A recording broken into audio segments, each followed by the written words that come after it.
বাসায় স্বল্প পরিসরে লক্ষ্মী পুজোর আয়োজন করেছিলাম, তারই আজকে ছোট্ট একটা ভিডিও নিয়ে চলে এসেছি কিভাবে কি করলাম। তাপসীস কুকিং ব্লগের নতুন ভিডিওতে সবাইকে স্বাগত জানিয়ে আজকের ভিডিওটি শুরু করছি। আশা করি তোমাদের ভালো লাগবে, দেখতে থাকো পুরো ভিডিও। নিজ হাতেই সব কিছু করতে হবে, তাই সকাল থেকেই কাজগুলো শুরু করেছি। আগের দিন রাত্রেবেলা রান্নাঘরটা পুরোপুরিভাবে পরিষ্কার করে নিয়েছিলাম, আর তারপর সকাল থেকেই একটার পর একটা করেই যাচ্ছিলাম। যেহেতু একা হাতেই করতে হবে, সেহেতু আস্তে আস্তে করে নিলে কাজটা খুব সহজ হবে। সকাল থেকে লেগে পড়েছি। প্রথমে নারকেল ভেঙে নিলাম, তারপর নারকেলগুলো কুড়িয়ে এখন হলো এই যে পূজার জন্য যে নাড়ুগুলা লুচিগুলা সেগুলাই আগে করে নিচ্ছিলাম, যেগুলো আসলে প্রসাদ হিসেবে দিব। সব কিছুই নিরামিষভাবে করার চেষ্টা করেছি। লুচিগুলা তেলের উপর দিলেই এত সুন্দর করে ফুলে উঠতেছিল, দেখেই মনটা ভালো হয়ে যাচ্ছিল। প্রসাদের সব কিছু মোটামুটি করা শেষ হয়ে গেছে। এখন এই যে বাসায় দুপুরে খাওয়ার জন্য খিচুড়ি রান্না করতেছিলাম, আর একটু বেশি করেই করে নিচ্ছিলাম, যাতে হলো যারা আসবে তাদেরকে আমি একটু হলেও প্রসাদ হিসেবে দিতে পারি। এটা অবশ্য আমি ভোগের জন্য দিব না, জাস্ট সবাই আসার পরে তাদেরকে একটু করে দিব, এজন্যই মূলত রান্নাটা করে নিচ্ছিলাম একবারে। তাই এখানে কিন্তু আমার খিচুড়ি রান্না প্রায় শেষ হয়ে গেছে, আর শেষ পর্যায়ে আমি একটুখানি কাঁচামরিচ আর একটু ভাজা মশলা দিয়ে দিচ্ছিলাম।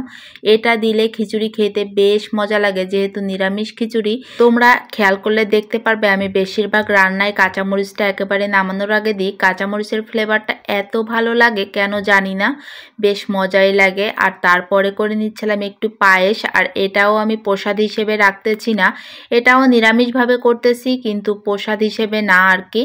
তাই এই যে এগুলা সব কিছুই মোটামুটি হয়ে গেছে। আর এখন যেগুলো রান্না করে নিচ্ছি মূলত এগুলো সবার খাওয়ার জন্যই করে নিচ্ছি।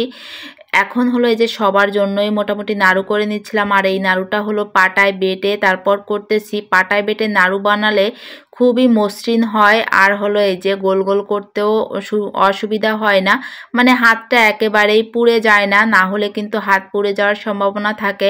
নাড়ু বানাতে কিন্তু একটু ঝামেলা হয়ে যায় বাসা বাড়িতে, যেহেতু একা নাড়ুর পাকটা হয়ে যাওয়ার পর বেশি সময় দেরি করা যায় না, তাই শিলপাটায় বেটে নাড়ুটা করলে খুব সহজেই বানানো যায় একা হাতেই। তারপর এখানে ছোলার ডাল রান্না করে নিয়েছি, আর তারপরে লুচি বেলে নিচ্ছিলাম। সব শেষেই হলো লুচি বেলে ভাজি করে নিচ্ছিলাম সবার জন্য। আর এখন অলরেডি আমি রেডিও হয়ে গিয়েছিলাম পূজার জন্য, শুধু লুচিগুলা ভাজি করে তারপর পূজায় বসে যাব, এইটাই আর কি। তা খুবই দেরি হয়ে যাচ্ছিল, তার জন্য তাড়াহুড়ো করে একটা লুচি বেলে তারপর 3-4টা করে করে নিচ্ছিলাম। এভাবে খুব তাড়াতাড়ি করে হয়ে গেল, হঠাৎ করেই মাথায় এই বুদ্ধিটা এলো। তারপরে আর কি পূজার সব কিছু গুছিয়ে নিয়েছি, আর এখন পূজা করতে বসে যাব। আসলে নিজেই পাঁচালি পরে পূজাটা করব, জানি না কতটা ভুল হয়েছে বা কিছু, সবাই ক্ষমা সুন্দর দৃষ্টিতে দেখো আর কি। বাসায় যতটুক পেরেছি ততটুকুই আয়োজন করার চেষ্টা করেছি আর কি, নিজে পাঁচালি পরেই পূজাটা করেছি। আর আমার বাপের বাড়ির দিকে, আমার শ্বশুর বাড়ির দিকে এভাবেই পূজা করে আর কি, বাড়ির বউরা পাঁচালি পরে আর তারপরে পূজাটা করে নেয়। ব্রাহ্মণ সব সময় পাওয়া যায় না, আর মামুনিকে দিয়ে এই ভিডিওটা নিয়েছিলাম, ভেবেছিলাম সরাসরি ভয়েসটা দিব, কিন্তু ও কেটে কেটে ভিডিও নিয়েছে, ভয়েস দেওয়ার মতন কোনো পরিস্থিতিই ছিল না। বাসায় আজকে লক্ষ্মী পূজা উপলক্ষে বেশ অনেকেরই আসার কথা ছিল, কিন্তু সবাই আসে নাই। এখানে এই যে অনেক ভাই এসেছে, তোমাদের দাদা ভাই তো আছেই, আর ওখানে পূজা বোন আর পূজা বোনের মা এসেছে, তারা এসেছে দেখে তো আমি খুবই খুশি। আসলে আমি ভাবিনি যে মাসিমা এবং পূজা আসবে। ওখানে মামুনির টিচার আর হৃদয় ভাই ছিল। আসলে সবাইকে পেয়ে আমার যে এতটা ভালো লাগতেছিল, আমার কিন্তু আসলে শরীরটা একেবারেই ভালো ছিল না, তারপরও সবাইকে দেখে আর পূজার কাজ করতেছিলাম। নিজ হাতে পূজার কাজ করে এতটা শান্তি পেয়েছি।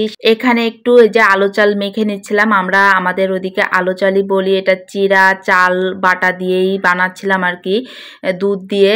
তারপরে হলো সবার প্লেটে প্রসাদ সাজিয়ে নিচ্ছিলাম। বাসায় থাকলে এভাবে পাঁচালি পরে লক্ষ্মী পূজা করা হয়, কিন্তু এবারের মতন কখনোই হয় না, কারণ কেউই থাকে না। প্রসাদ করলে সবটাই নিজেদেরই খাওয়া লাগে, দেওয়ার মতন কাউকেই পাই না। এবারটা যে এত ভালো লেগেছে সেটা তোমাদের বলে বোঝাতে পারবো না। আজকে লক্ষ্মী পূজার ভিডিওটা তোমাদের কাছে কেমন লেগেছে অবশ্যই জানিও। আর এখানে প্রসাদ হিসেবে ছিল খিচুড়ি, ছোলার ডাল, লুচি, পায়েস আর নাড়ু তো দিয়েছিলাম পরে আর কি। তা আজকের ভিডিওটা তোমাদের কাছে কেমন লেগেছে অবশ্যই কমেন্টে জানিও। টাটা।